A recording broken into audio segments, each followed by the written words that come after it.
Hey! Welcome back to J-Knit Creations.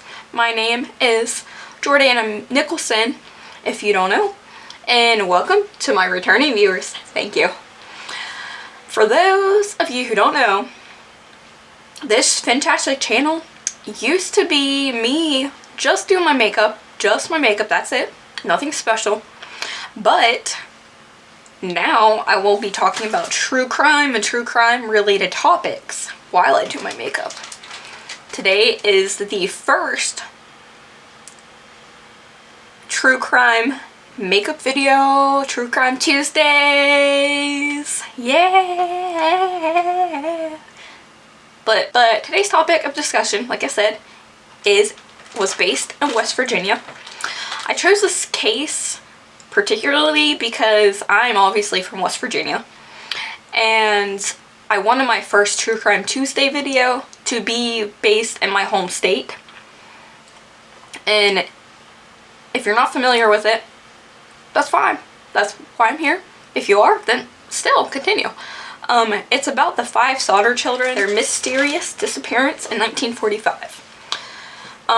If you guys aren't familiar with the mystery, George and Jennie Sodder from Smithers, West Virginia, they had 11 children, 1 child, which sadly I haven't seen or heard really being discussed. When I researched this topic, I actually found the 11th child, that they had an 11th child, on findagrave.com, but he tragically died shortly after his birth from complications. I will cover that more as I go on, but let's just, I guess, jump into this mystery. Now let's start from the beginning. I'm going to try to do every case that I cover, starting from like the beginning, the criminal or the victim, whatever, like their backstory. But so let's start from the beginning. George Sodder was born Giorgio Sodder, sorry if I mispronounced that, people, in November 23rd, 1895, so way back, in Tula, Sardinia, Italy. Sodder was actually a deformation of, Sodder is a deformation of Sodder, which is a typical Sardinian surname. And there are also Sodders in Sicily, Italy, in which some of them have been said in 1945 to have relations with the mafia. Mafia is discussed later on. So Giorgio Sodder, or George Sodder, migrated to the United States when he was around 13, I believe by himself. He went through customs on Ellis Island. Now, Ellis Island was and still is the busiest immigration inspection and processing station in the U.S. Ellis Island also has a very interesting story to it. So if you want to know more about Ellis Island, I think one of the last links that I have in the description box is for Ellis Island's history and their ownership and whatnot, because there is a lot of controversy and whatnot about that. But Ellis Island is 90% of Ellis Island is owned by New Jersey, and the other 10% is owned by New York. So those are both high Italian immigration states. And it has never been known why George Sodder immigrated to the U.S. He never really talked about his childhood or time in his homeland, Italy. So that's just another little questionable thing. He did have a strong opposition to Italian dictator Benito Mussolini. Oh, I love this. That's a elf cannabis sativa oil. It is amazing. And that could have been why he left Italy. But it's just speculated that he left Italy because he wanted to leave the Italian mafia and its influences. But again, that's not confirmed. George first found work when he got into the US. He first found work in Pennsylvania. He started working on the railroads in Pennsylvania, carrying water and other supplies to other workers. Just a few years after working in Pennsylvania, he took more permanent work in Smithers, West Virginia. Now it comes West Virginia. Whoop whoop. Okay, before I continue on, let's just discuss Jennie Sodder, the woman that he later married. She was born Jennie Cipriani on March 2nd, 1903. So that make her about 7 years younger than him. Excuse me. In Troia, province of Foggia, Puglia, Italy. I really hope I'm not butchering that. I really hope I'm not. I have a little bit of Italian in me, but not enough to know how to pronounce all that. She was born to Giuseppe Cipriani and Martha Liguori Cipriani. The Ciprianis immigrated from Italy to Smithers, West Virginia, while Jennie was just 3 years old. And Jennie's father eventually owned a local store. It was called the Music Box. And that's actually where George and Jennie met. I looked multiple places to see when exactly they met and when Jennie's father opened the store, but I couldn't find answers to that. So, I mean, I could have been looking in the wrong places, who knows. Anyway, George and Jennie eventually married. Didn't find out when they married either. And they settled into a 2-story timber wood frame house. It said in a few articles that I read that George built the house. Now, I'm assuming they meant the house they lived in during the fire in 1945, but because I didn't find anything that confirmed that they moved at all. Their house has been said to have 7 bedrooms. Not sure if they eventually built on or he built all 7 bedrooms from the beginning. The 2-story home was located in Smithers, West Virginia. Now, Smithers is positioned outside of Fayetteville. It's 2 miles or 3.2 kilometers north of Fayetteville, to be exact. Smithers is partly in Fayette County and partly in Kanawha County. It's located along the Kanawha River, however, it's almost entirely in Fayette County. For those of you who don't know, Kanawha County is the county that Charleston is in, which is our state capital. The state capital actually was once Clarksburg, just a little fun fact. Now, George and Jennie had their first child, John Frederick Sodder, on August 15th, 1923. John Frederick, he married a woman named Margaret Meadows. According to findagrave.com, John was part owner of his father's trucking company, which we'll later discuss. He was part owner and president. He was already in the army by the time his youngest sister Sylvia was born in 1942. So he was supposed to have already been in the army before the fire happened. But, you know, that's another thing we'll continue on to discuss. This is the e.l.f. Happy Hydration Cream.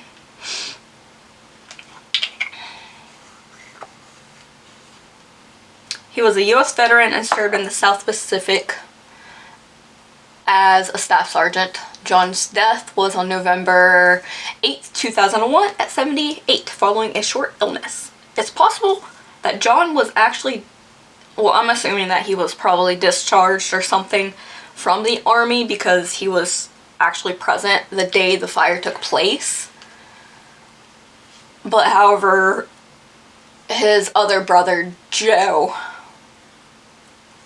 was there. Or Joe was gone in the military, so I didn't find things that said clearly why John was out of the military during the time and Joe was still in it. Like, I'm not sure. But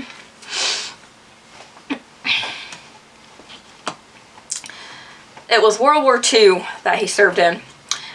And the end was actually controversial. Some people think it was like 1945. Others say it was 1950 or 1951.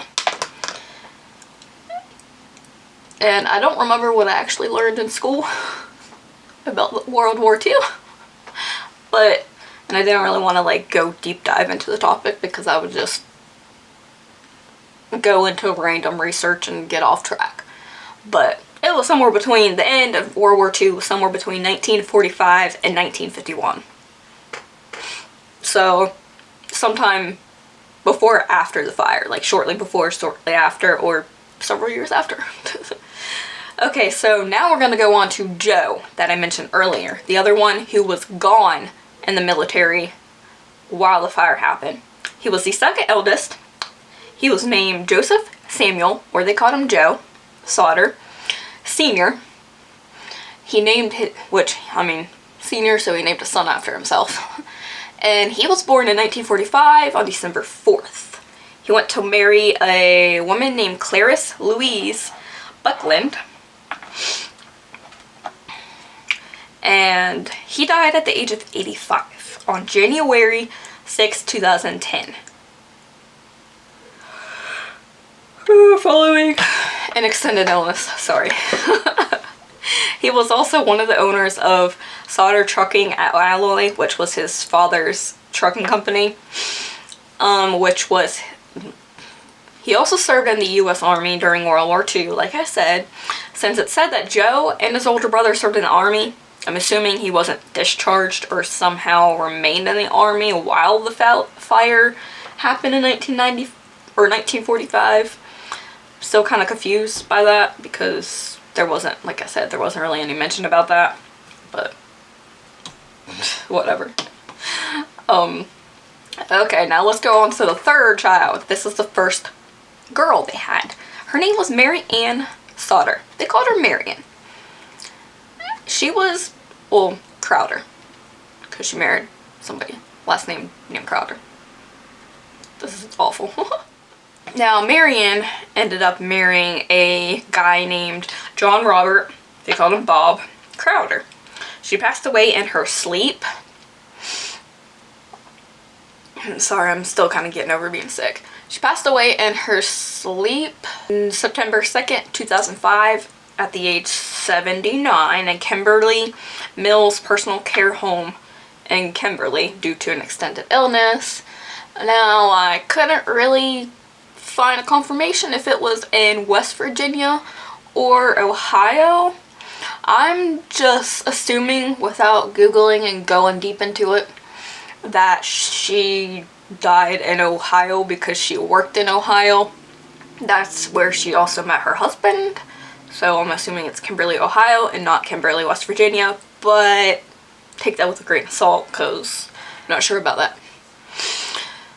Now, George, which is the fourth child, he was born George, and they called him Ted Sodder Jr. He was born on September 30th, 1929. He married Elsie Frances Fish. He passed away on November 2nd in 2012. Now we go into the sad part. The next 5 children. The 5 children who made this case well known because they're the ones that did not escape the fire, sadly.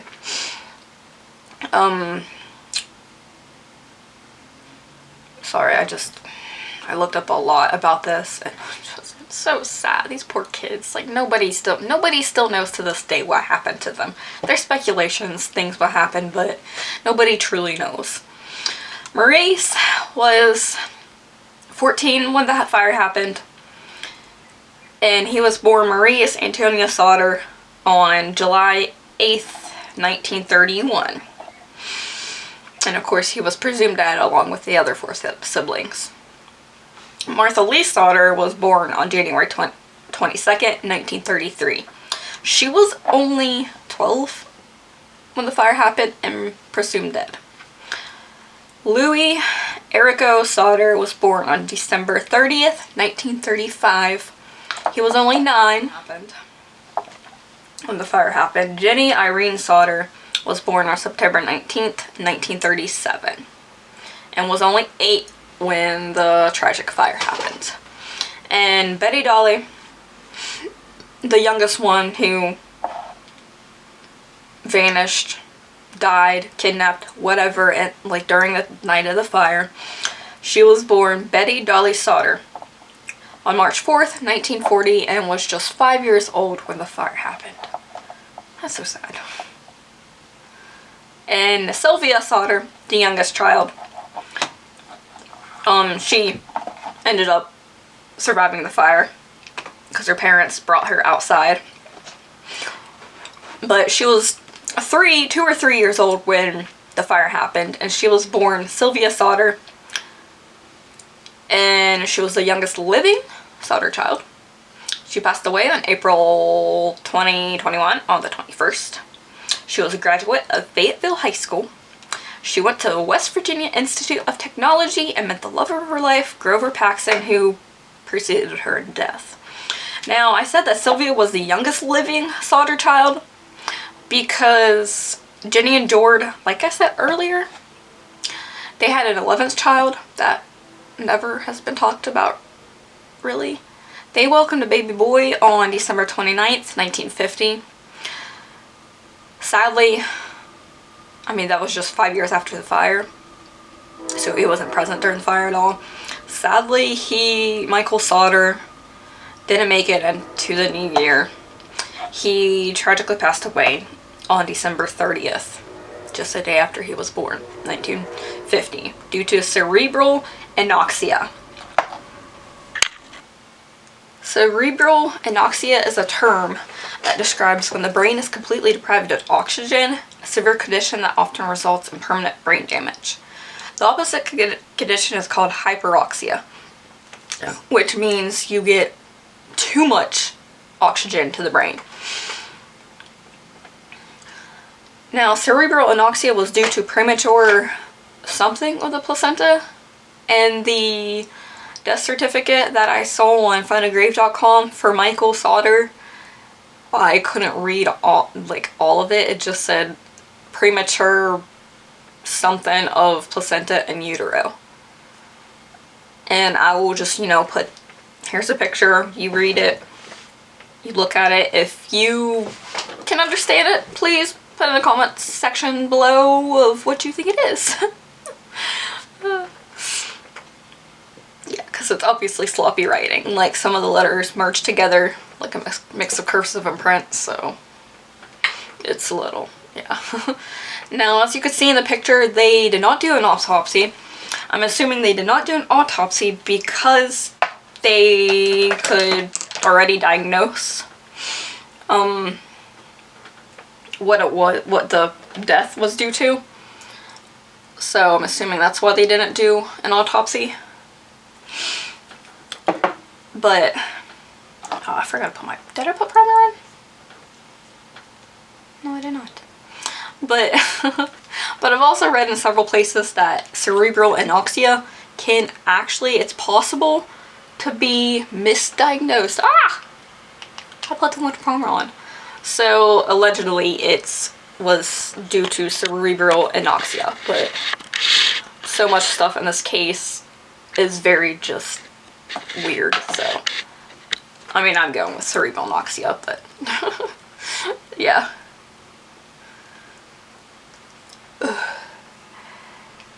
Now, what I just used was the e.l.f. Puff Puff Primer. I love it. Like, it's amazing. According to my research, George, the father, started his trucking company sometime after the children were born. We can assume that he started his own trucking company before the fire and before Michael was born and passed away. So this would make the timeline he started his company between 1942 and 1945. I can assume that because of the more details I'll talk about later. Now, a few places say that George's trucking company was Dempsey Transfer Company, and another says it was Sodder Trucking at Alloy, like I mentioned before, but I'm not sure.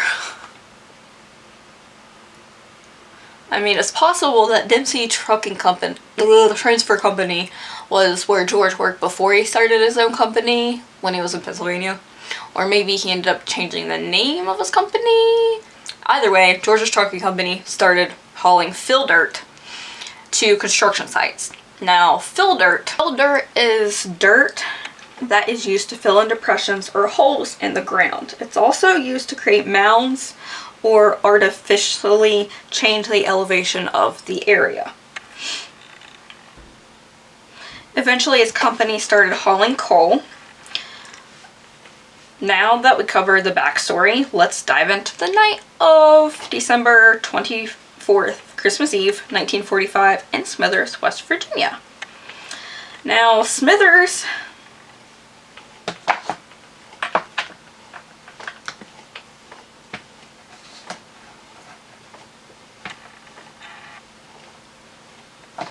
was a small town outside of Fayetteville, which also had a lot of Italian immigrants. Now, that's actually important, so we'll discuss that later, so just kind of remember that. So, the third eldest, Marion, she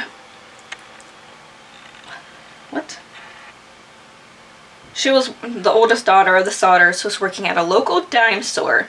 A dime store is what they called discount stores in the 40s. They typically sold multiple different merchandise. This kind of reminds me of an Aldi's or an Aldi. If you've ever heard of that, it's like a supermarket that sells, discount supermarket that sells food. They could also sell clothes, stationery, multiple different stuff. Now, by 10 p.m., the night of the fire, 19-year-old Marion, she was already home from work. She brought surprises home for her siblings, which was new toys, extra toys. They were excited to have new toys and more toys for Christmas.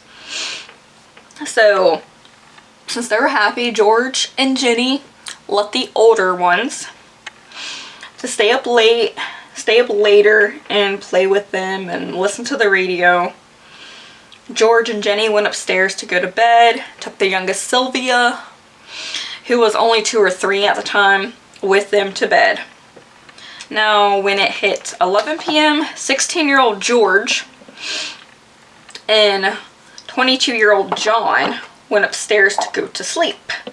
When they went upstairs, they said they couldn't recall if the other siblings were asleep, so it's possible they were, it's possible they were still awake playing with the toys.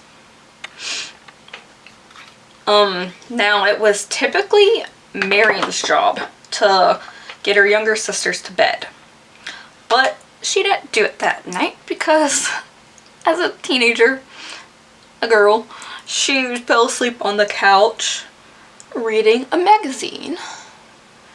And she also, in addition to not putting her siblings to sleep, she also didn't lock the door, nor did she turn the lights or turn the lights out or close the curtains. And yes, that's important. Almost every single detail in this case is important. So remember, she didn't lock the door, close the drapes, turn the lights out. So around 12:30 a.m., which would technically be Christmas Eve or Christmas morning, the phone rang, woke Jennie up, the mother. She answered it, But there was an unfamiliar voice on the other side of the phone. The strange woman asked for someone whose name Jennie didn't recognize, nor who lived there. And she heard laughter on the other end of the phone. So she just thought it was an accidental call. I got the wrong number, so she hung up. I would have hung up too. But, because I mean, there would be a lot of different parties going on that day, that night, that morning, people partying. So I would have hung up. I just wouldn't really think of anything of it. It just would have kind of just been a little, still would have found it kind of odd. Excuse me.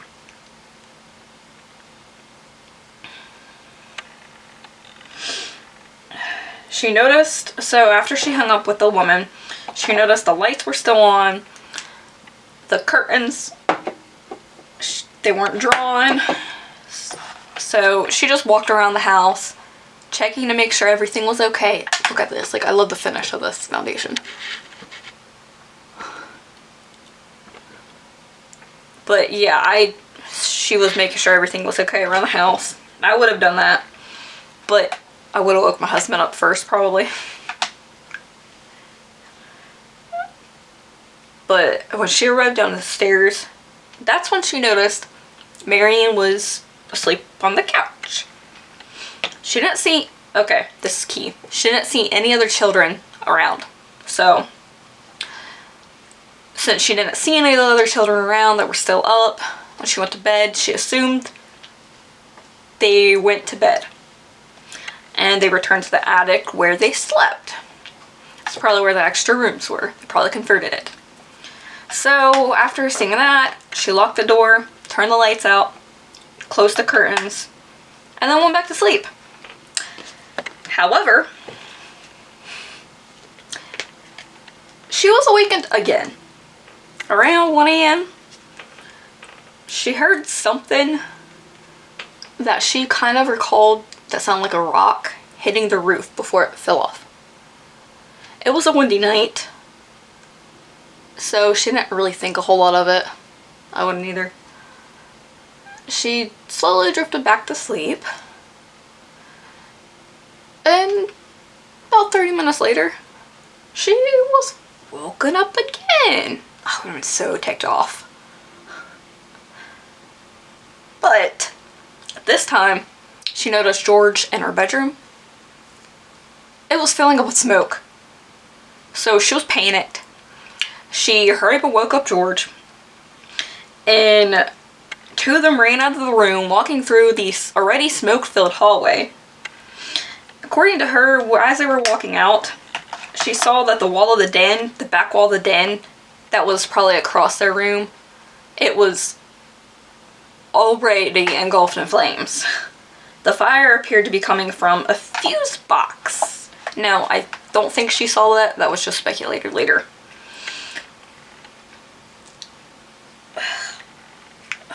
It was George's office that she saw it coming from. So, they also noticed the stairway leading to the children's bedrooms were also filled with flames, so they couldn't go and try to, save them, which was just sad. This AOA, awesome. But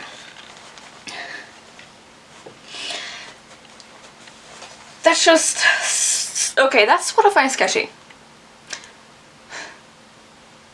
She saw the lights still on, but the lights should have been off because she turned them off when she noticed they were on when she woke up at 12:30. So, I don't know. Did somebody turn the lights back on? Or certain lights in the house stayed on? Or, I don't know, maybe it was just the Christmas lights. I think it was actually just the Christmas lights. I don't know. So, they ordered their children to leave the house. They ran out of the front door. By this time, John and George, they realized what was going on. So they tried to get the other siblings' attention by yelling at them and trying to yell for them. Now, there were discrepancies during the fire, obviously. Like, one account states that John and George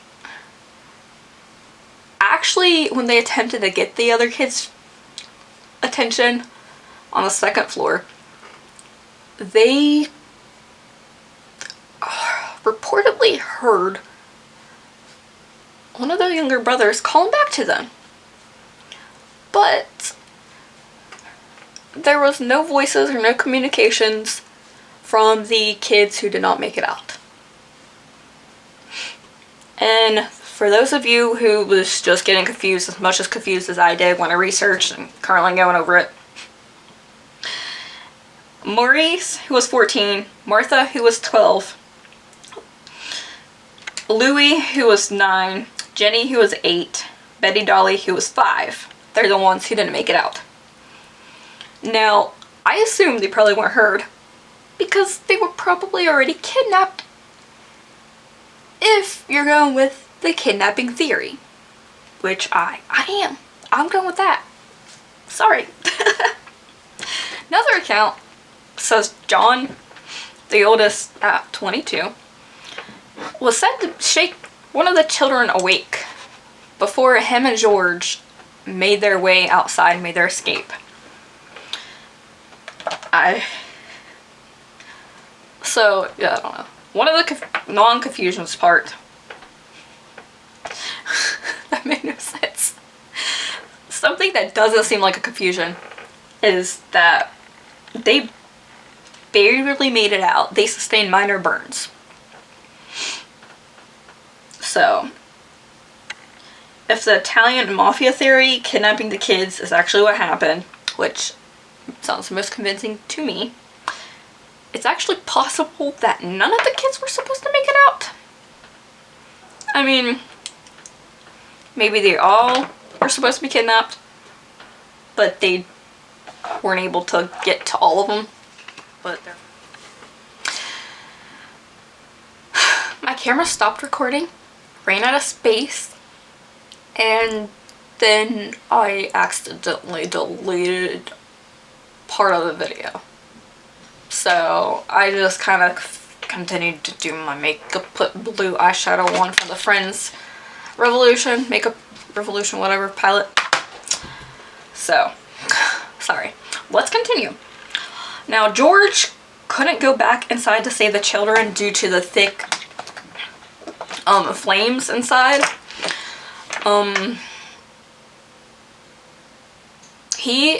George and his two oldest sons, they rushed to get a ladder.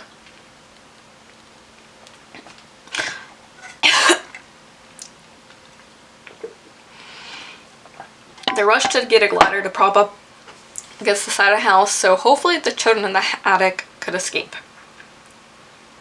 Now the ladder, which was actually always kept behind. Oh my gosh, would you stop?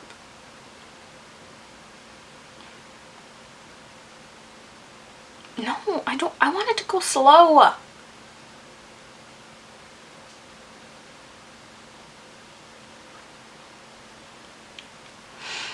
So they rushed to get the ladder that was normally around the house so they could prop it against the house, so hopefully they could reach the attic window and rescue the kids that were trapped inside.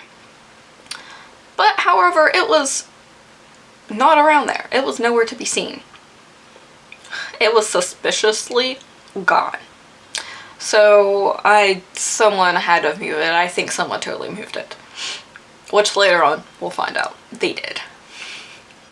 So if the suspected kidnapping was actually what happened, then it had to have been planned ahead of time, obviously.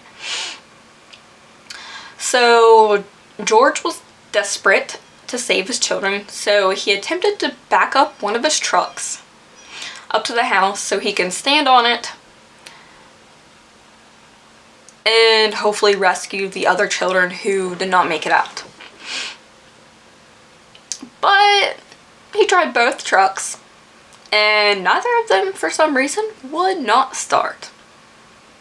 Which was odd to George, because he actually drove one of them the day before. Now, it's actually said by some people that when George attempted to start the truck, like really like in haste, that it's actually possible that he flooded the engine, which I guess it would be plausible. Especially if, you know, it was probably used or already had other issues. But that's just one speculation. There's a lot in this case. So, yeah, there's just a lot of oddities that are pretty peculiar. Desperate to save his children,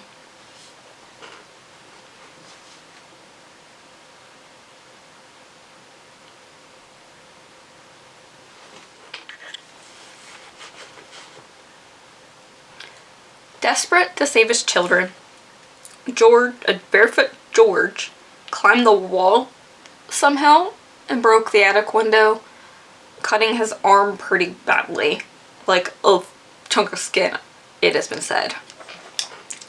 I'm really not sure how he did that, because he couldn't get either truck to start, and the ladder, as it had been 75 feet away from the house over an embankment. Someone moved it. So making one last attempt, he actually tried to scoop water from a rain barrel, but it was frozen since it was Christmas night in West Virginia. Cold enough to freeze. That's not odd at all.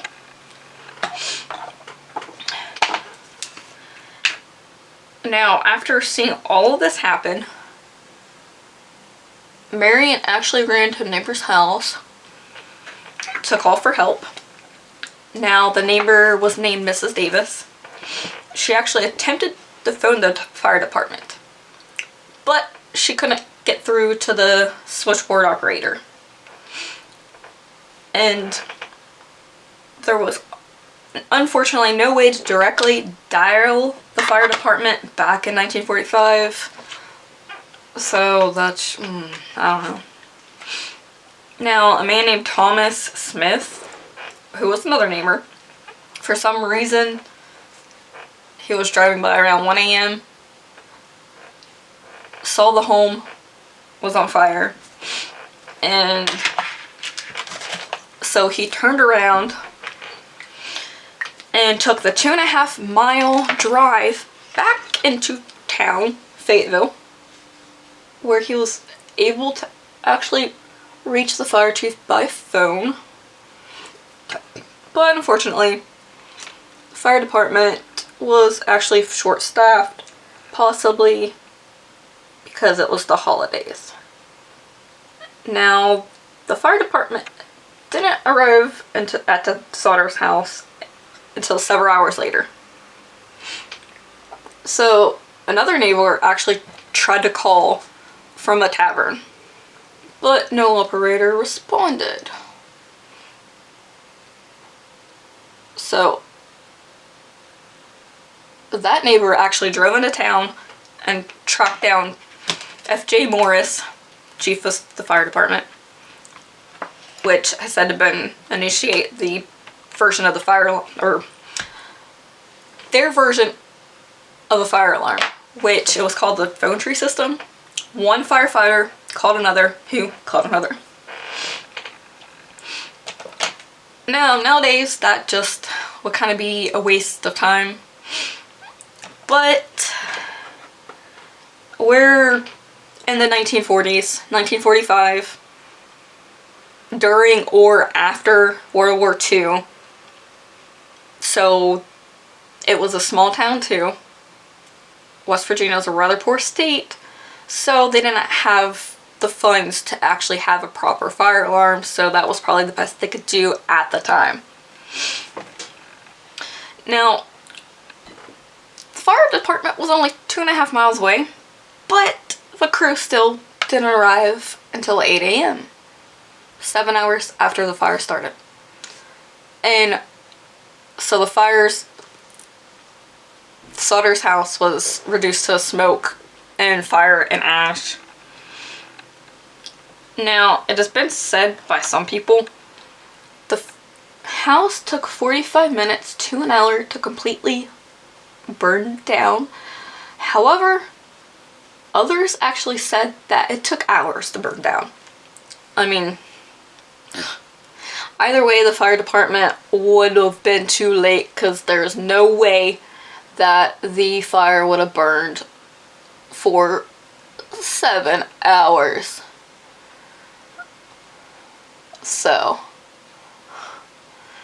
now within the following hours, there was nothing left but charred timbers, rubble, and the basement. The basement was still there. Not all of it, part of it. There's just so much stuff that puzzles me while researching it. Like, where in the world did the Sodders go while they were waiting for the fire department to arrive? I mean, they likely gave up waiting for the fire department and maybe went to a neighbor's house to wait. Because they couldn't have waited outside that long because it was like 1 a.m. on Christmas morning in West Virginia at like, so like it was cold. Cold enough to freeze. So they had to have gone somewhere. It's just never said anywhere, which I just don't understand. Why does this beauty blender smell good? But I don't know where they went. And it was windy. So on top of it being winter in West Virginia, it was windy. And it was cold enough to freeze, so the wind will make it colder. If I'm making any sense. I feel like I'm not.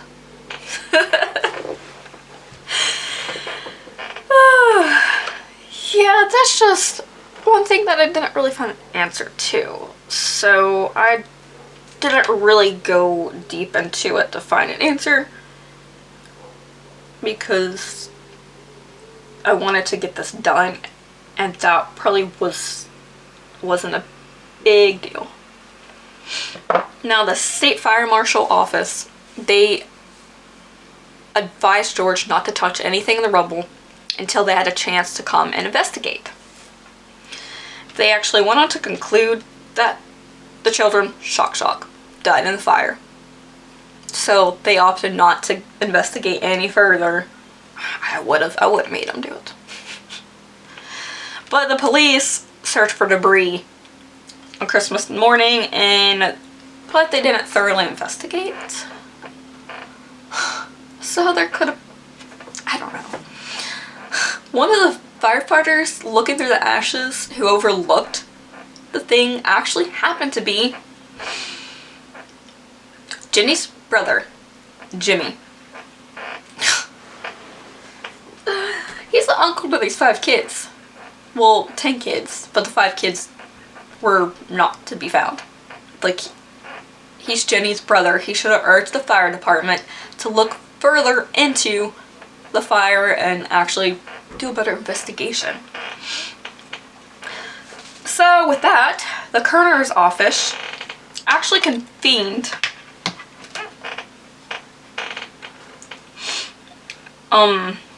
an inquest the following day, ultimately concluded that the fire was likely caused by faulty wiring.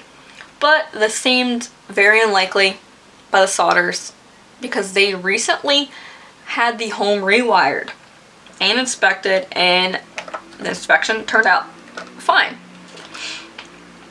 Although there were no human remains that were found, the coroner still issued 5 death certificates attributing the cause to fire or suffocation before the end of the year.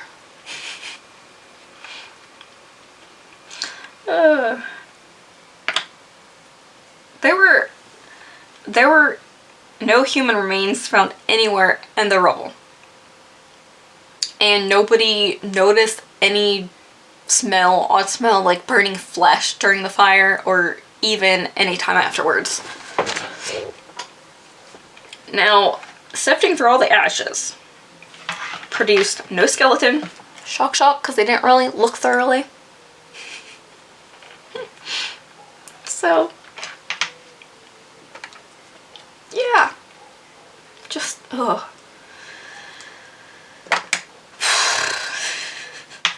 This just irks me. They still concluded that the children were just cremated in the fire, but the Sodders weren't accepting that. And actually, Jennie eventually found out from a local crematorium that a fire approximately 2,000 degrees Fahrenheit that burned for about 2 hours still would leave human remains. So that fire could not have cremated the bones. Like, and it was supposedly said to have burned less than an hour, like 45 minutes, and it wasn't hot enough. So there still should have been 5 skeletons amongst the ashes, but there weren't anything like that at all.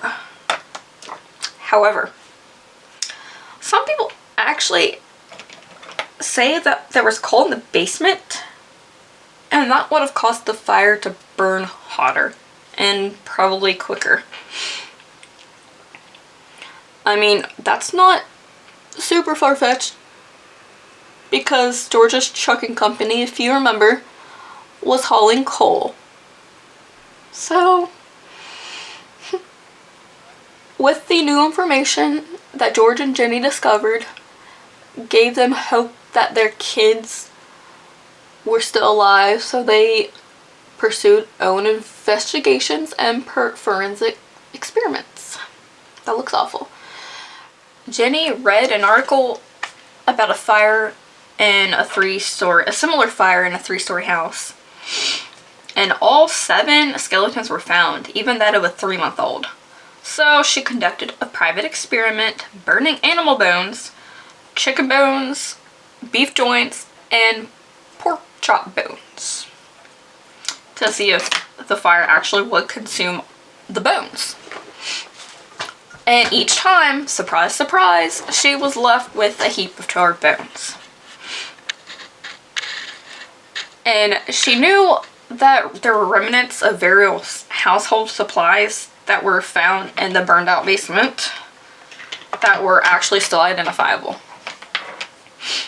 So she knew it wasn't possible that her children actually could have perished in the fire. I mean, after all, there were fruit jars, bed springs, some toys, the stove, and part of a dictionary that actually were found among the debris. I mean, so that not everything was actually destroyed. We knew that. However, they still could continue to question all the officials' findings during the fire. I would too. And they were definitely not satisfied with the determination authorities due to really many questions and unusual circumstances that occurred before and during the fire. Now, going back a little bit, in the fall of 1945, a stranger actually appeared at the home asking about hauling work. He ended up wandering to the back of the house, pointing at 2 separate fuse boxes, and he commented, "This is going to cause a fire someday." Now, George thought that was a strange comment. I mean, we all would. Because he just recently had the wiring checked, if you remember. And they said it was in fine condition. Now, a couple of months before the fire,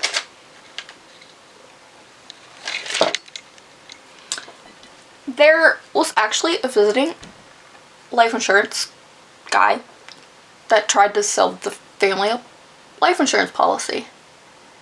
Now, after being rebuffed by George, he became upset and warned George that his house will go up in flames and your children would be destroyed. The salesman says this is because of the dirty remarks you have been making about Benito Mussolini. Now, another red flag was a strange car that the family have seen numerous times before Christmas, that the occupants in the car seemed to be watching the younger Sodder children after they were walking home from school.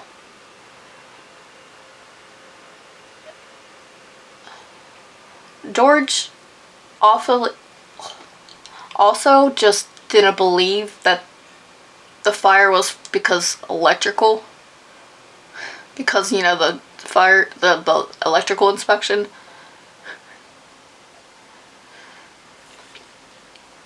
He also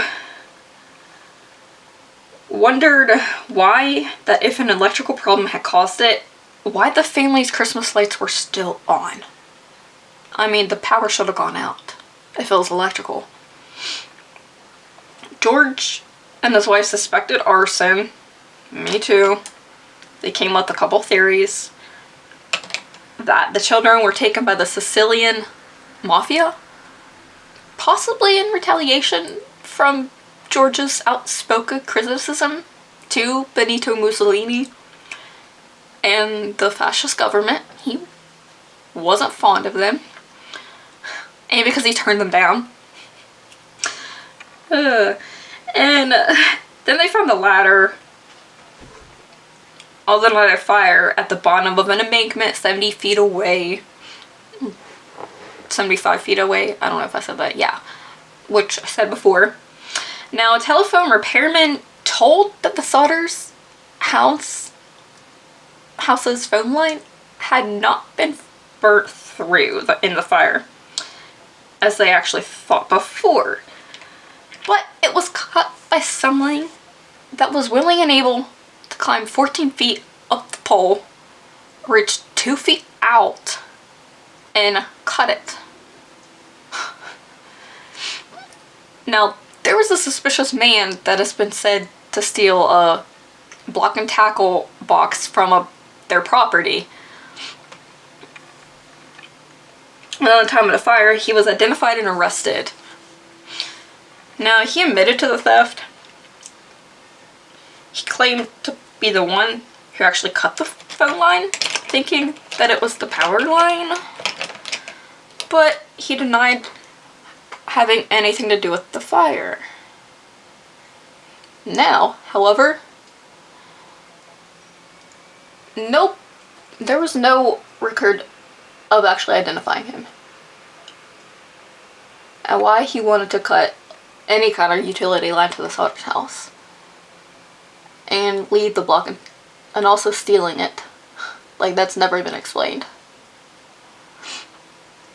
Jennie actually would later say that if he cut the power line, she and her husband, along with the other 4 kids who escaped, they wouldn't actually have been able to escape.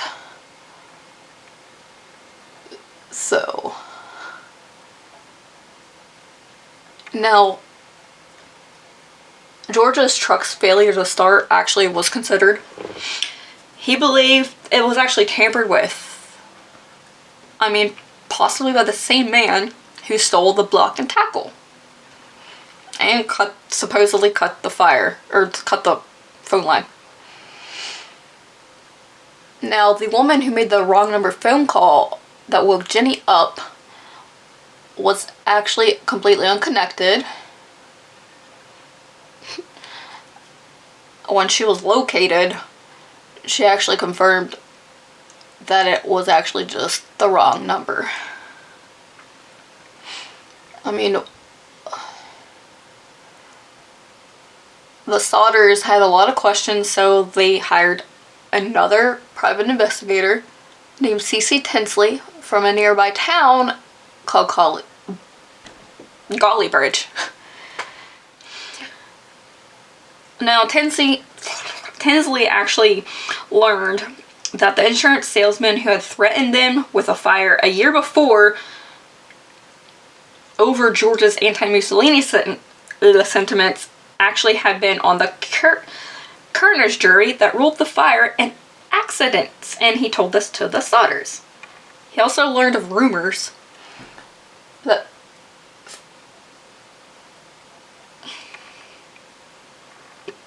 around Fayetteville that despite his report to the Sodders that no remains had been found in the ashes, Morris actually found a heart, the fire chief, that was packed into a metal box, secretly buried. He confessed it to a local minister, and he confirmed it to George. When George and Tinsley confronted Morris with the news, Morris agreed to show the two where he buried the metal box, and they dug it up. However, when a local funeral director examined the box, it was actually found that it was beef liver that was never been exposed to fire.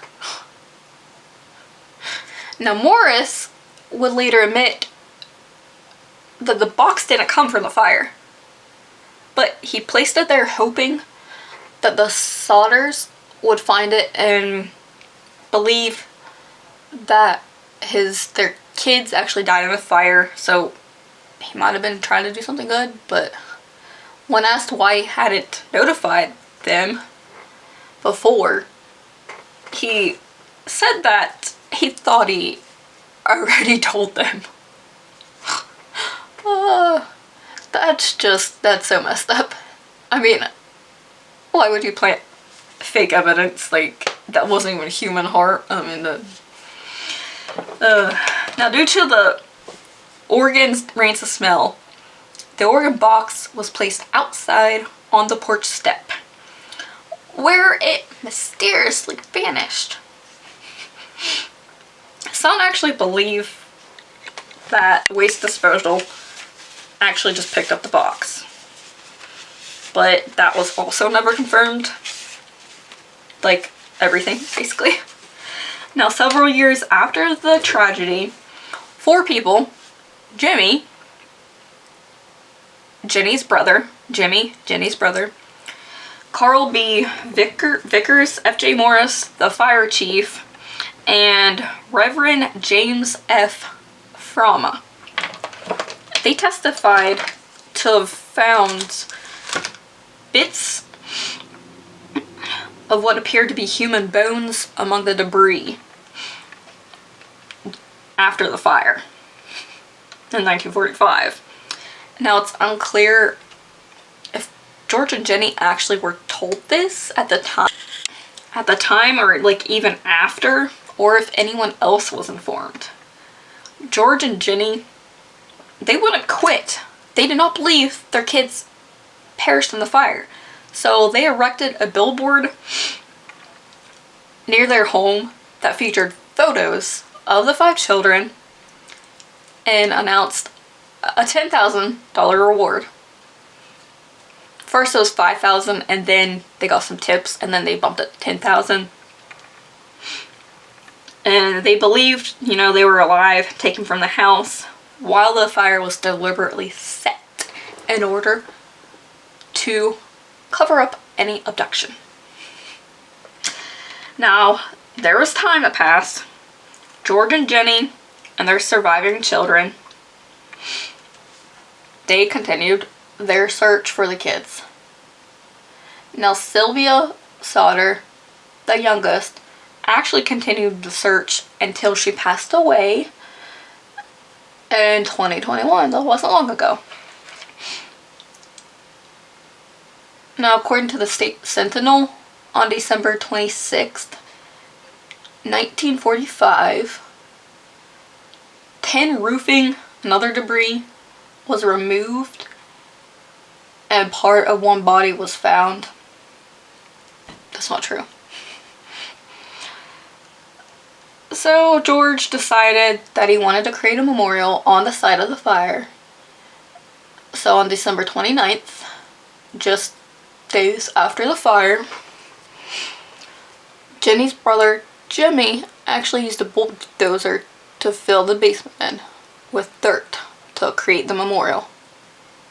Now, there was a funeral service held that day at the site, but sadly George and Jennie were too distraught to attend, although the surviving kids did attend. Now, I'm assuming that the Sodders probably stayed at a relative, maybe of Jennie's, because I don't know where they would have stayed. Their house burned up, but that wasn't mentioned either. Some accounts actually state that no remains whatsoever were recovered initially. However, there are two contemporary accounts that suggest otherwise. Now, on January 2nd, 1946, the Montgomery Herald said this thing on the subject. No more parts of the bodies were found other than that was reported the day following the fire.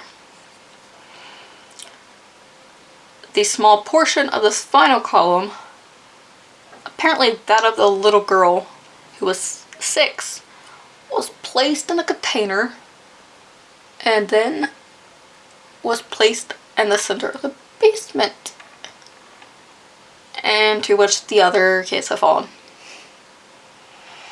Now, for the next 2 years, George and Jennie attempted to continue with their lives. They were obviously still grieving, but they actually accepted the authorities' conclusion that their children died in the fire. However, this acceptance would change in 1947. That year, an article actually published in Look magazine caught the Sodders' attention. It contained a photo featuring several children.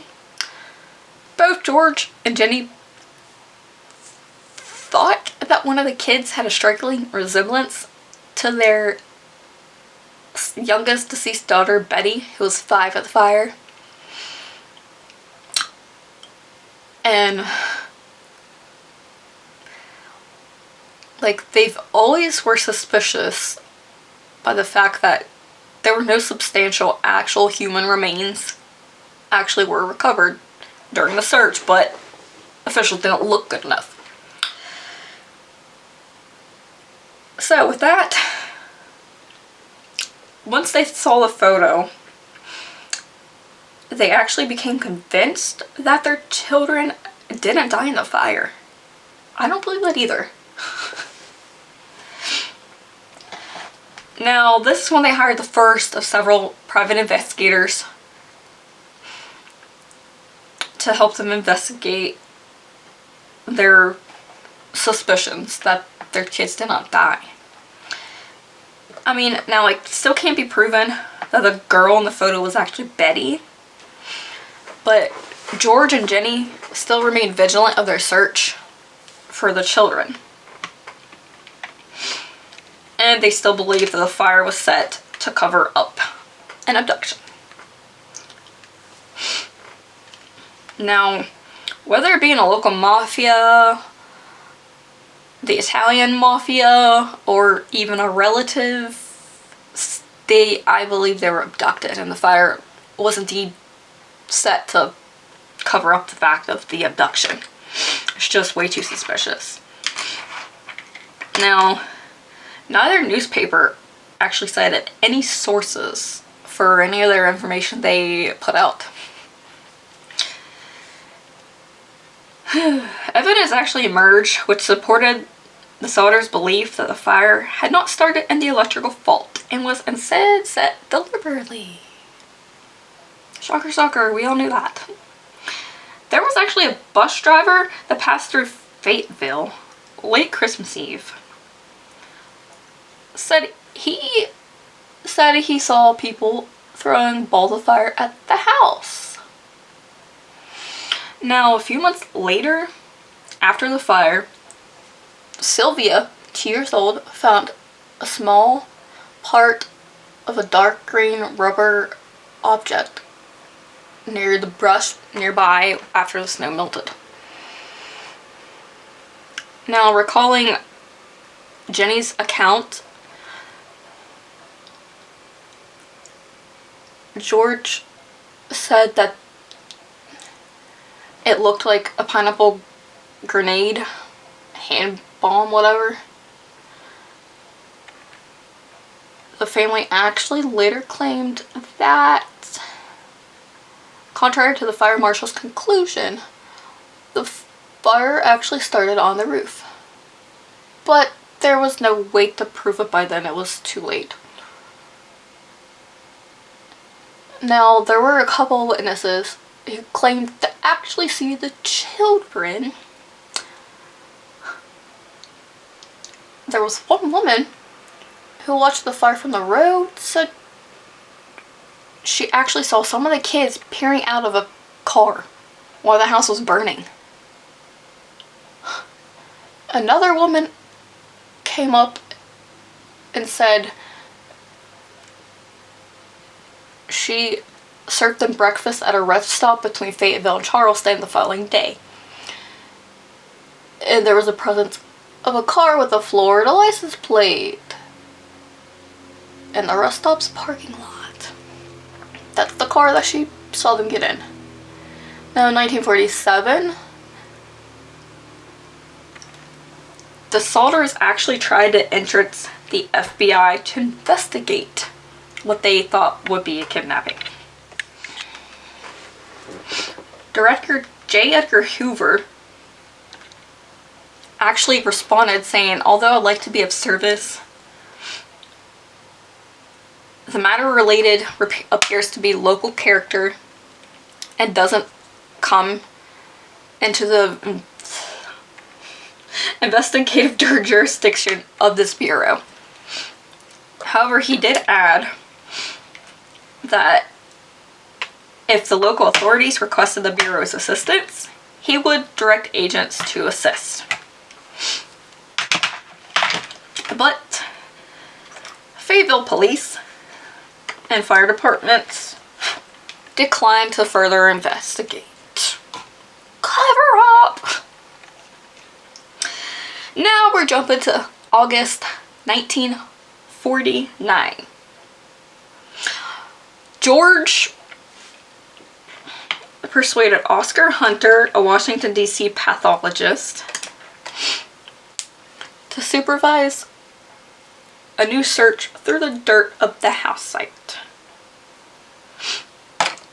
After a comprehensive search, there were artifacts that were actually found that included a dictionary, which we knew belonged to the children, and some coins. It's been said there were 6 small bone fragments, about 4 of which were said to be human, but they were unearthed and determined to be human vertebrae. The bone fragments were sent to a specialist at the Smithsonian, and it was confirmed that they were lumbar vertebrae, all from the same person. Now, he also estimated that the victim's age could have been between 16 and 22. That age range actually determined that it was very likely it wasn't from any other kids. Because the oldest, Maurice, was 14.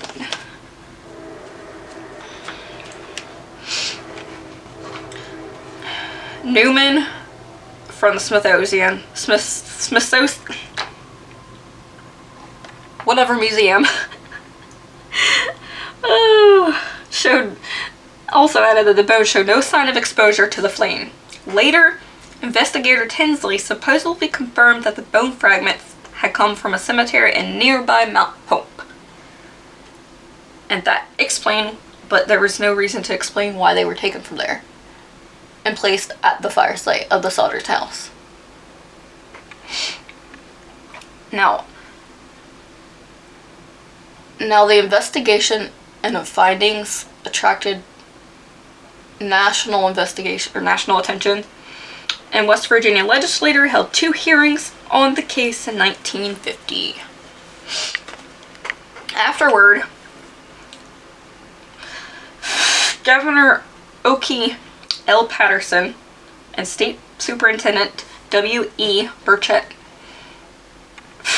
told that the Sodders that the case was hopeless. Why would you say that? And they closed it. They closed the case.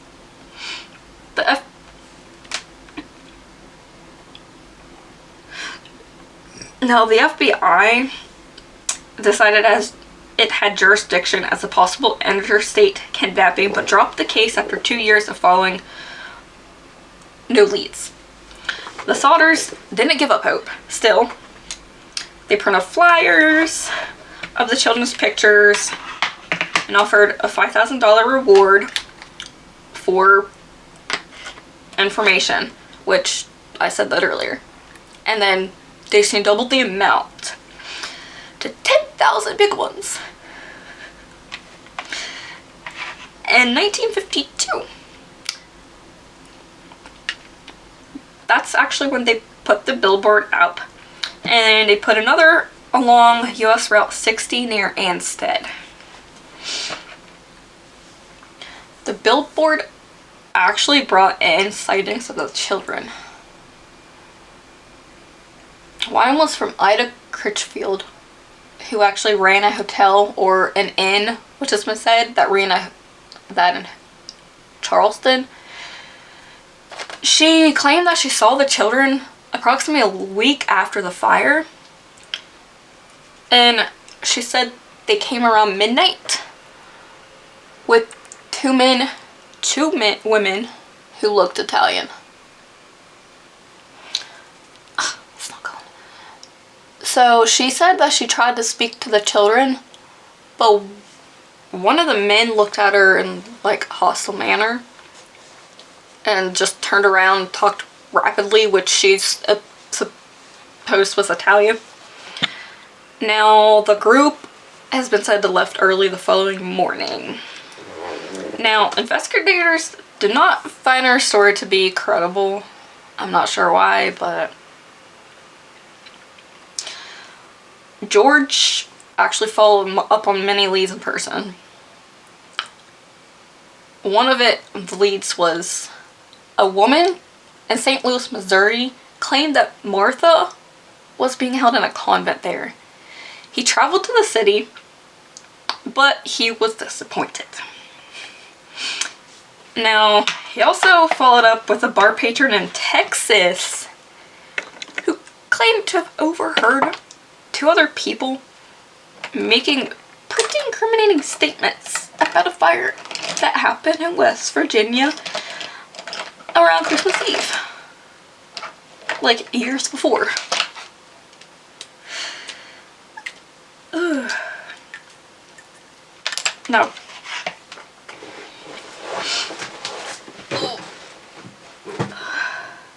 Ouch.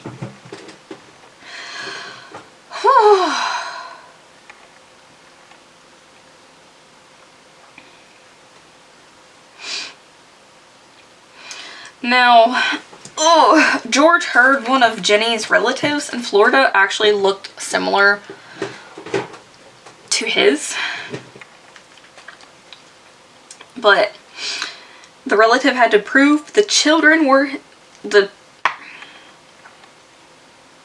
one of Jennie's relatives in Florida their kids, I guess, look similar to his kids, the relative actually had to prove that the children were his own before George was actually satisfied, you know? He followed up on a tip Houston that 2 of his sons were in Texas. None of these actually improved significance. They didn't get any solution. No lead went nowhere. But they continued the search. I would too. They're my kids. Now we're jumping to 1968. 23 years after the fire. Jennie actually got an envelope in the mail that was mailed from a city in Kentucky. There was actually no return address, just a postmark. And inside that envelope was a picture of a young man who looked like one of their own. The back of it, it said Louis Sodder. I love Brother Frankie. Who's that? And then it said Lil Boys. And then it had 90132 or maybe 90135 after it. Authorities actually thought it was some kind of prank or hoax, but George and Jennie actually thought that it could have been Louis as an adult, which you see it does look like that because the similarities, look at it. His eyes were similar, his nose and his mouth were eerily similar to Louis as a kid. Now, who came back? George and Jennie, they hired another private investigator to actually go to the city in Kentucky to track down where the photo was sent, or even the man himself. I was not sure where the investigator went because he took the money and left West Virginia and was never heard of again. I mean, they were still hopeful, so they added the new picture to the Billboard. Now, George said this to the Charleston Gazette-Mail. It's like hitting a rock wall. We can't go any further.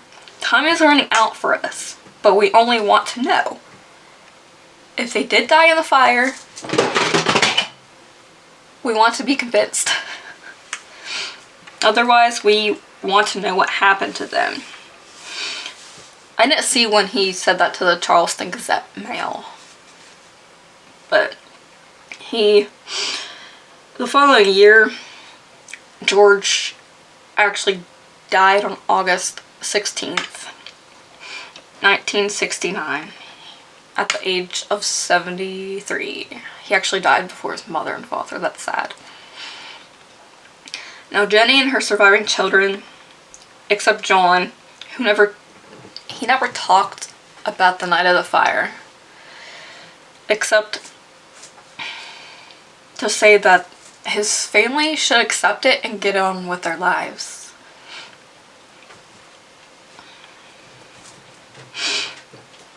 After George's death,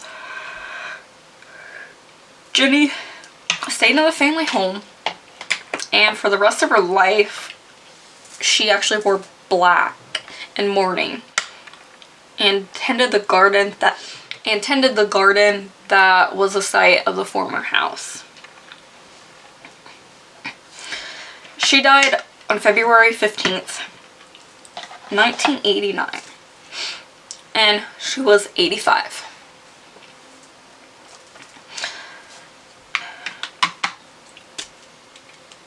Afterward, the family finally took the weather billboard down, and the surviving Sodder children joined with their own children actually continued to publicize the case and investigate any kind of leads they heard of. Sylvia Sodder Paxton, the youngest in the family, she actually died on April 21st, 2021, and she was 79.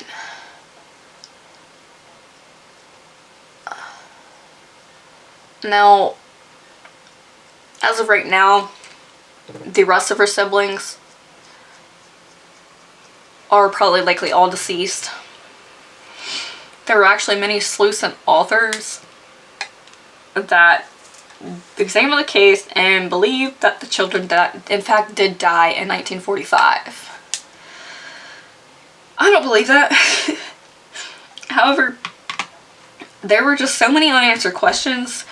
The case actually still remains just an unsolved mystery.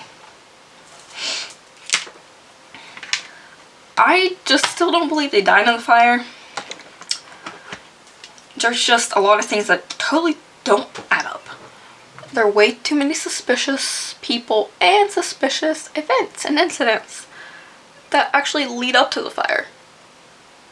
And odd things happen after the fire.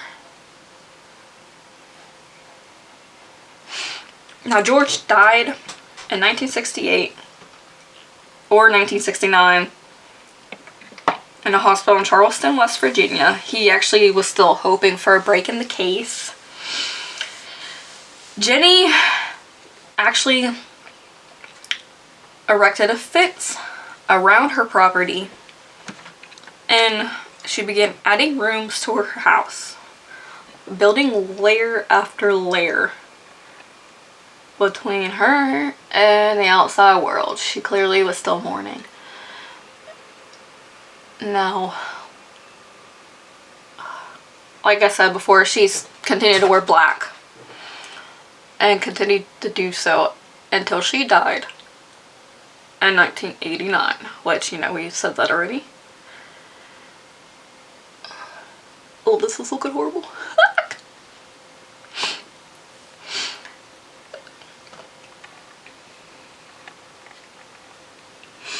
Now, her children and grandchildren continued the investigation after she died. They came up with one theory. The local mafia tried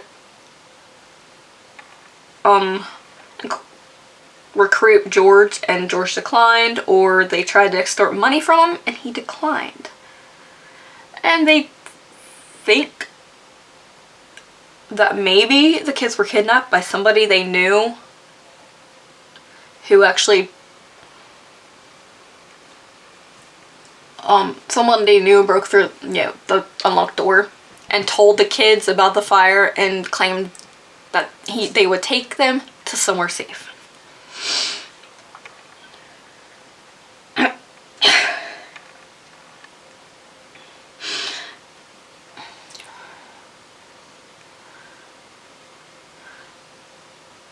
Now, they think that if the kids actually did survive the fire, and even if, like, they were kidnapped, like, they were wondering, you know, why haven't they tried to contact their parents? But they chalked it up to maybe the kids were worried and the kids didn't want to put their parents in harm or anything.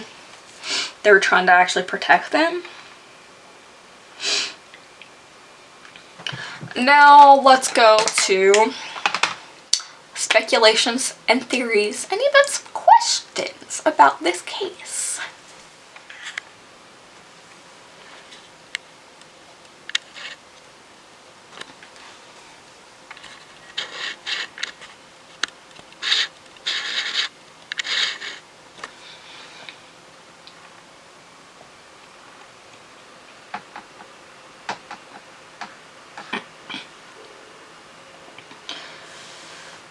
Now, it's likely that the town actually covered the truth up, intentionally stonewalling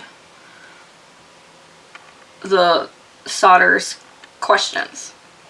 But if the children were ever kidnapped, they might have never escaped their captors.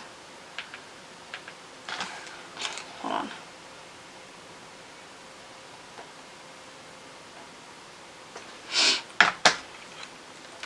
George actually speculated to the Charleston Gazette-Mail that maybe they were shown a picture of the burned house and they were told that everybody was killed, so they didn't try to contact their family.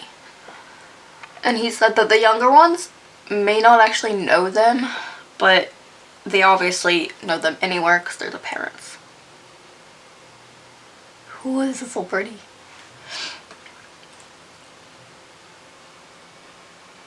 Another one was the NPR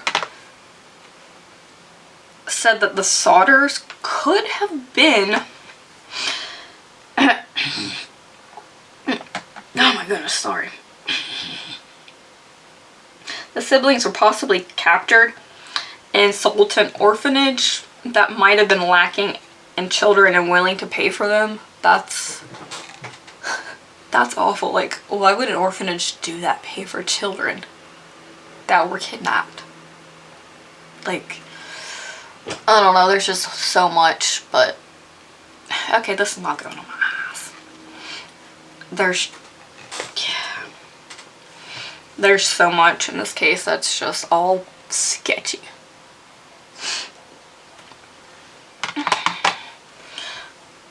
I mean, there's also other speculations and just questions and theories.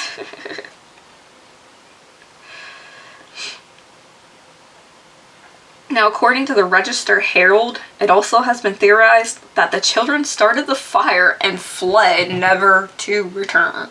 Why would the kids start the fire? I don't get it. That would definitely be unlikely for 5 children on a frozen night to start a fire and just randomly leave their house. Now I've glitter everywhere. Yeah, that just would be very unlikely. And some actually theorized that 90132 was actually the zip code to Sicily. Palermo, Sicily, and the children were taken by the Sicilian mafia and placed with families of the members.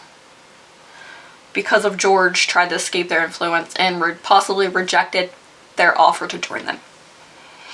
I mean, like I said before, George never spoke about his childhood in Italy, so that's just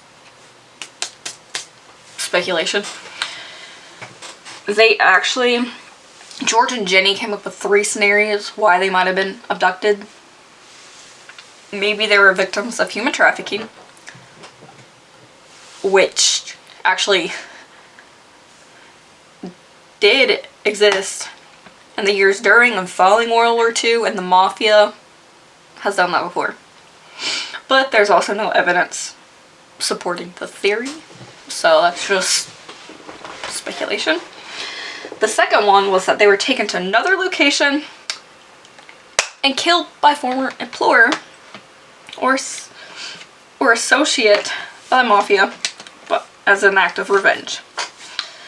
The third was that they were kidnapped by Jennie's brother Frank and taken to Tampa, Florida. So she has 2 brothers apparently, and taken to Tampa, Florida. Yeah, that actually theory was actually later disproven by one of their private investigators who went down to Florida to actually investigate. Now, regarding the second theory about them taken to another location and killed, just days before the fire, like I said, the Sodders actually were visited by an insurance salesman who actually previously has been George's employer. I mean, like we mentioned, he urged them to take out life insurance policies on the children, but they refused. They're like,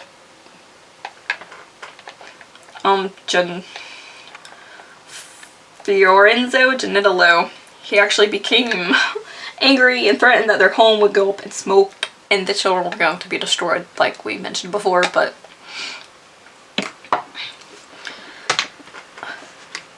I mean, naturally he did seem like a logical suspect.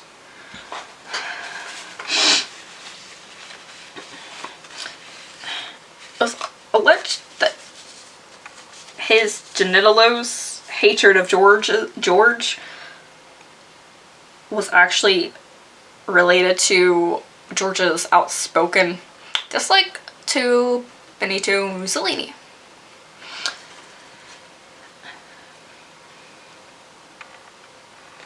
Now, another interesting detail, C.G. Genutolo, Fiorenzo's cousin, reportedly offered to help the Sodders following the fire, even claiming that he intended to erect a small temporary home for them on their property. Now, it's unclear if he actually offered this, but however, some have actually also suggested a mafia angle connected to George and Jennie's Italian roots. There actually hasn't seemed to be any evidence to actually support that. There's actually more weird, mysterious things. Like we said before, a local bus driver actually reported that on the night, December 24th, 1945, when that fire happened, he witnessed people throwing fireballs at the Sodder home when he was driving it past the house. And now, the following spring is actually, that's when Sylvia found the dark green object that was rubber that turned out to be, it looked, possibly it was a pineapple bomb hand grenade.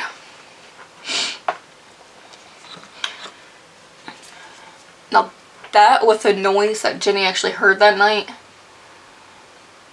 actually led them to believe that the fire started on the roof, but that actually could not been proven either.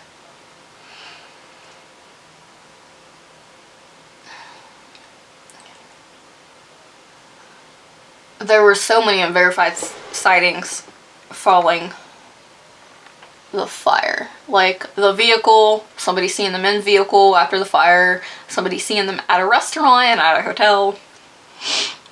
Now the authorities located the woman who actually called the Sodders that night and again confirmed that it was just the wrong number. I mean, one thing I have to ask, why was their phone line cut? That's another question. Eeh. People think that the phone line was cut the night of the fire. And that's when they actually found and arrested a man that was actually on the property around the fire, around the time of the fire, who actually was who was stealing the block and tackle box.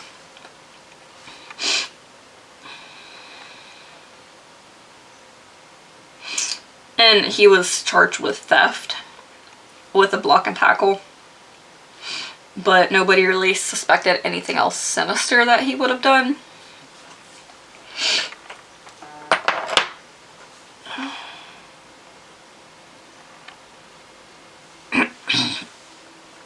John, who, according to one account, had actually shaken one or some of the children awake that night. But we're not sure about that. He's actually the only sibling who believes that they died in the fire. Now, one of the most puzzling questions is how the actual alleged abduction took place. Same. Yes. I mean, how did they get all 5 children out of the house when Marion, the eldest sister, was asleep on the couch in the living room and the lights were on? and the parents were in their bedroom less than 20 feet away. Maybe she was just super cold, super out. And like, you'd think that one of the children would have made any kind of noise to try to get people aware that they were being kidnapped.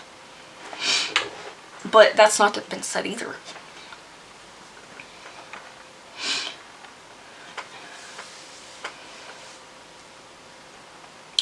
There's actually a scenario that may solve this.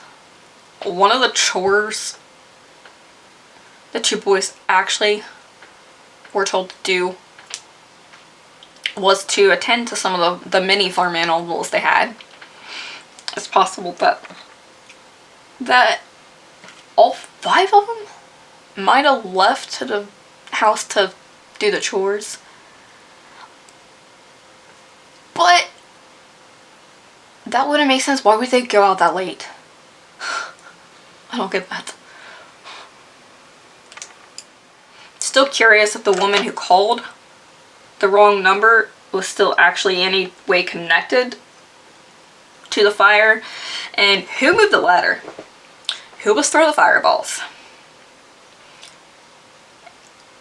Whose bones were found at the site, like, after the fire? And how'd they get there? Who put them there? And who sent the photo that was supposed to be Louis, older? And who was actually the person in the photo? Where did the private investigator go? Where did he skip down to? Why? And why would Fire Chief Morris put that there? I know he explained why, but still, why?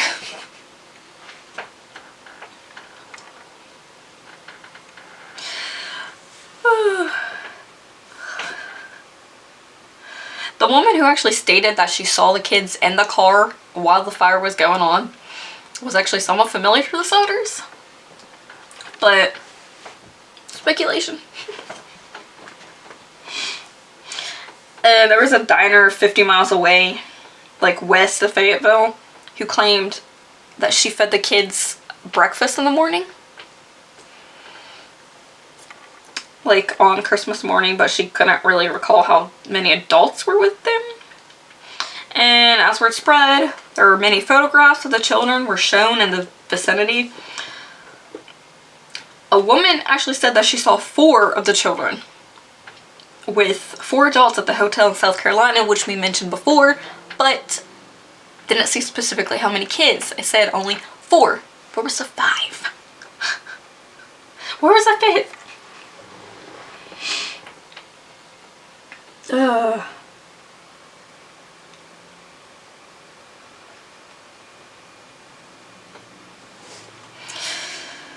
Oh gosh, I don't know. It's so crazy.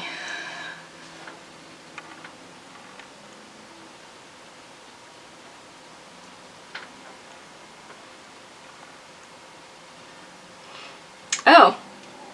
Yeah, this is a thing.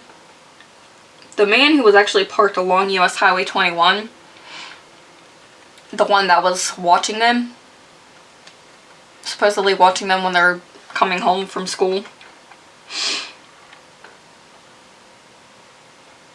that was actually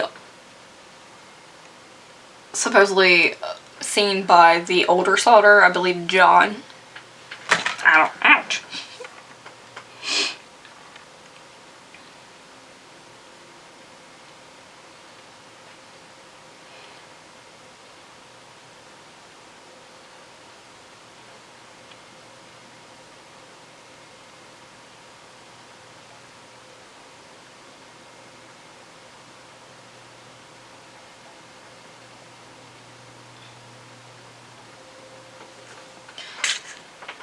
Now, the guy who was accused of stealing the block and tackle box that actually was used to remove car engines. So that kind of wraps into maybe a reason why George couldn't start his trucks. but that's just pure speculation, like all these questions are. But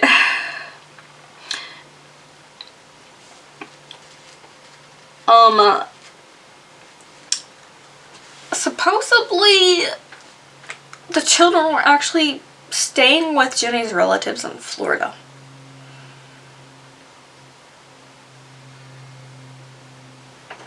So, were they really staying with them? But, I mean, that kind of actually would sort of go into why there was a Florida license, a Florida car, or a car with a Florida license plate at, I believe, a truck stop with kids in it. Like, that would kind of go into that, which is one of the theories that Jennie's brother actually kidnapped them. But who knows? In addition to that, there was actually reports from news.com.au, Australia, that a woman in Houston that said that she saw a man at a bar who was drunk, and he drunkenly confessed to being Louie, the oldest Sodder that went missing, which, or not the oldest though, Maurice was the oldest. Louie, the one that was in the picture that was sent to Georgia and Jennie, supposedly when he was older. But that's this pure speculation again. Oh, there's just so many things. 2 years after a fire, according to Stacy Horn, Crutchfield, the Ida Crutchfield who claimed to see the children at a motel, well, she was a motel operator, she actually said that she had seen the children a week after they disappeared, and she's only seen previous pictures of the missing Sodders, but she still thought that it was them, and she recalled 2 men escorting the children as hostile. The men were being hostile toward the kids, probably, and just in general. So that kind of would, will play into them being kidnapped.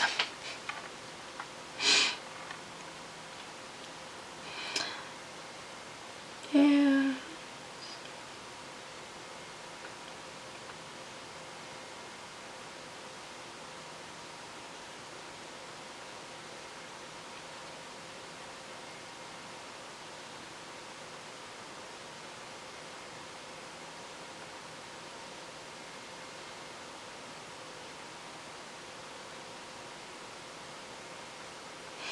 The woman who actually was operating the motel that claimed to see them and served the kids breakfast, I mean, like I said, they were with 4 adults, 2 women, 2 men.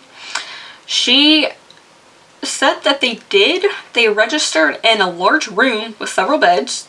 They registered about midnight.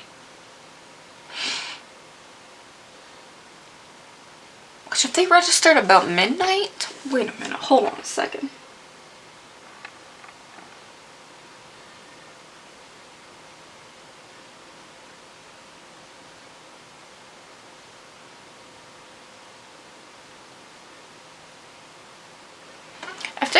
About midnight, like early Christmas morning, the fire didn't start then. I think it was around 1:30. I mean, it's still possible the fire started, because it could have been possible that they woke up later, but I mean, if the fire did not start at midnight and the kids were seen to be going into a hotel room with 4 strangers, then that means, yes, they were definitely kidnapped beforehand and everything was planned ahead of time, which I think we all can say, yes, it was definitely planned way ahead of time. I didn't get that when I was researching it. Like, I didn't get those connections. That's, whoops, that's odd. That's very odd. I mean, the tips actually kept coming in over the years.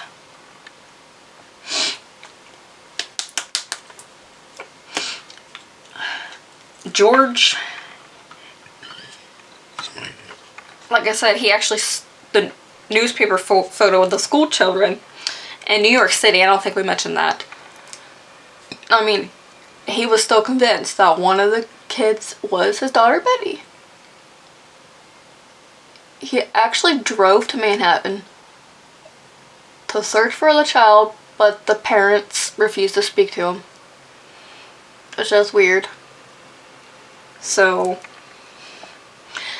if the parents refuse to speak to him about that girl, maybe the parents was maybe part of the 4 strangers that were said to be checked into the motel. Or maybe, going along the orphanage thing, maybe they came from an orphanage. Maybe this parents didn't know, or maybe they did know, that's why they didn't talk to George. Because they illegally bought children from an orphanage, who also bought children from probably part of the Italian mafia.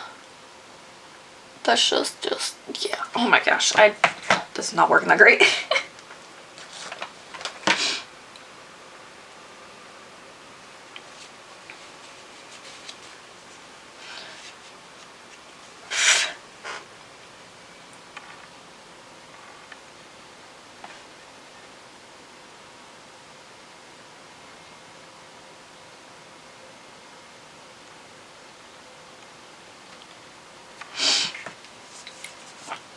Sorry, I just my head was just spinning. The human remains that were actually found, the 4 lumbar vertebrae that were said to belong to one individual.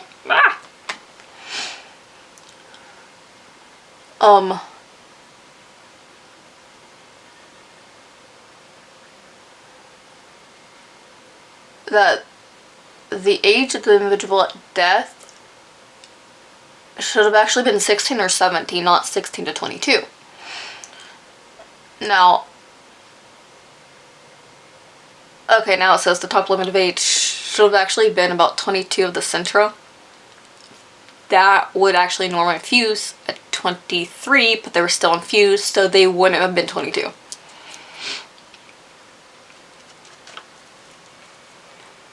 Now, on that, the bones actually showed more skeletal maturing than a 14-year-old child. It's still possible, but not very likely, for a 14-year-old boy to actually show maturation as a 16, 17-year-old. Come on.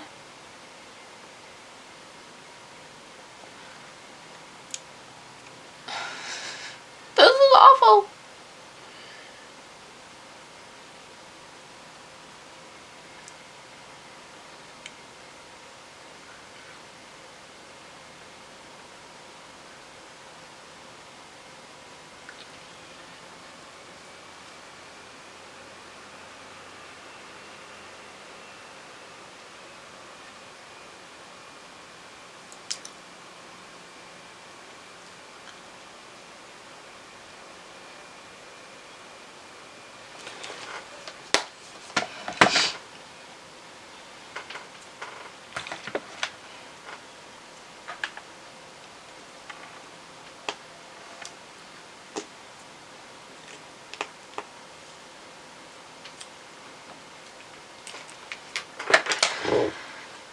Okay, since we're almost done with this case, actually we are, so if you have any questions about, what happened, if you have any new theories or questions or speculations that I have not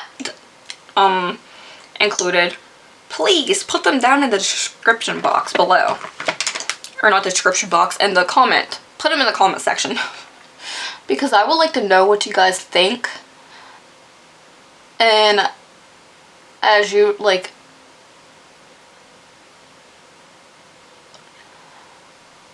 what I'm gonna do from now on with my videos, I'm gonna try to link every product I used in the video and every place that I got my research from. So if you want to look into it a little more and kind of see every little tiny detail, because I didn't give every single detail from findagrave.com, because some of it I didn't really want, I don't know, I just didn't want to include like Jennie's names. I found out Jennie's parents' names, but did not find George's. And that's when I found Michael Sodder, the 11th child, who sadly did not live longer than like a day. But, and if you just, you know, want to see more information about Ellis Island, go there. That should be the last link. And as usual,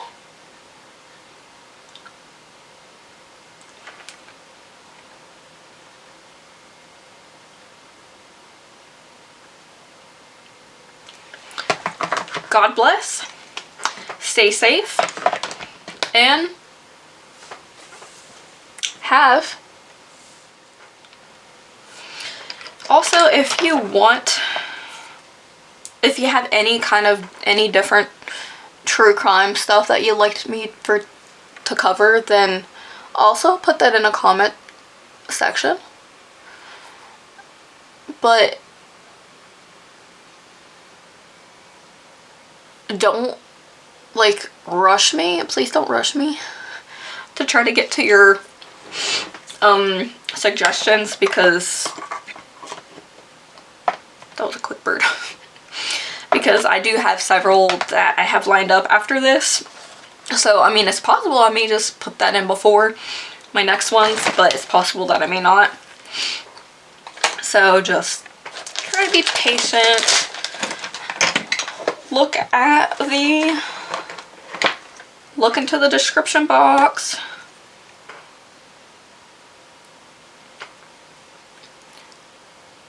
To find all the links that I used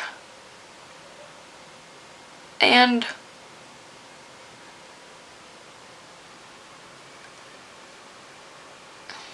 the pictures.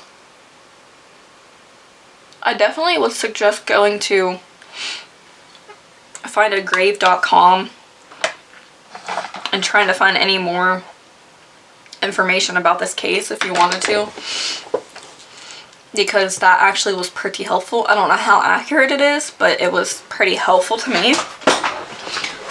But as usual,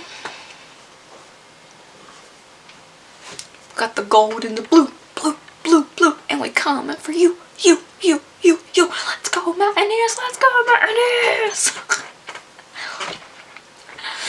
But as per usual, God bless, and zoom up.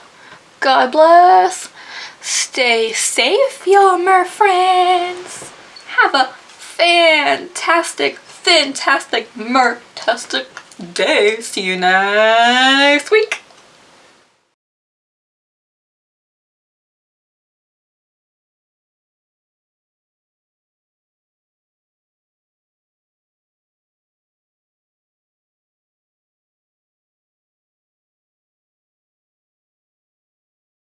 Subscribe now.